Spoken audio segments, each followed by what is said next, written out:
చాలా బాగుంది. ఎంత బాగా రెడీ అయ్యింది. రోజు మర్చిపోయారా ఏంటి మీరు? మీరు గుళ్ళకి వెళ్తుంటే మామూలు గుళ్ళకి వెళ్తాం అనుకున్నాను తప్ప లేకపోతే నాకైతే ఇవాళ పెళ్లి దగ్గరుండి చేశారు కానీ మర్చిపోయారు మీరు. నాకు ఏం చదువుకున్నాను పెళ్లి అలాగో దగ్గర ఇచ్చారు కదా ఇవాళ పెళ్లి రోజు అనమాట. అయితే ఏం చేయాలి మరి ఏమి చేయలేక వేళ కంద బిర్యానీ చేశాను. అవునా? మొన్న అయితే నేను చెప్పకపోయినా బాగానే స్పెషల్ చేశారు. చేశాను మరి తిని మరి ఏం చేస్తావా?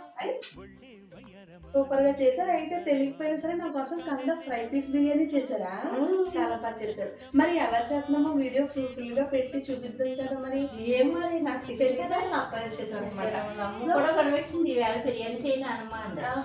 సరే చెప్పలేమని చేశాను. అయితే చాలా బాగా డెకరేట్ చేశారు. సింబల్ తోటి సూపర్ గా చేశారు. అయితే కానీ సరే నేను ఈసారి దీంతో సరి పెట్టేసుకుంటాను. మళ్ళీ సార్ ముందుగా చెప్తాను అప్పుడు షర్బత్ ఇవన్నీ చేసేయండి. పెళ్లి శుభాకాంక్షలే. అబ్బా చికెన్ ముక్క కంటే అదిరిపోయింది. సూపర్ గా చేశారు. అయితే కానీ ఫ్రై పీస్ బిర్యానీ సూపర్ గా చేశారు. అయితే ఈసారి మా వీడియోస్ క్లుప్తంగా కావాలనుకుంటే మన ఇద్దరం కలిసి చేసి వీడియో పెడతాం. లాంగ్ వీడియో ఇప్పటికైతే ఇదే పోస్ట్ చేసేద్దాం.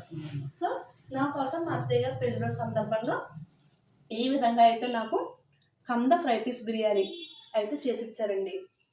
మీరైతే మీ పెళ్లి రోజున ఎలా సెలబ్రేట్ చేసుకుంటారో నా కామెంట్ సెక్షన్లో కామెంట్ చేయండి. మేమైతే చాలా హ్యాపీగా సెలబ్రేట్ చేసుకుంటాం. సో ఇది మా స్పెషల్ డిష్. దీంతో పాటు రైస్లోకి అయితే మేము ఇలా పప్పు టమాటా, బిర్యానీలోకి అయితే రైతా, వైట్ రైస్లో పప్పు టమాటా, ఉల్లిపాయ, onions, next cabbage fry. So ఇది టుడే మా స్పెషల్ డిష్. సరికొత్త రెసిపీతో మనం రేపు మీ ముందుకైతే వచ్చేస్తాం. Bye bye.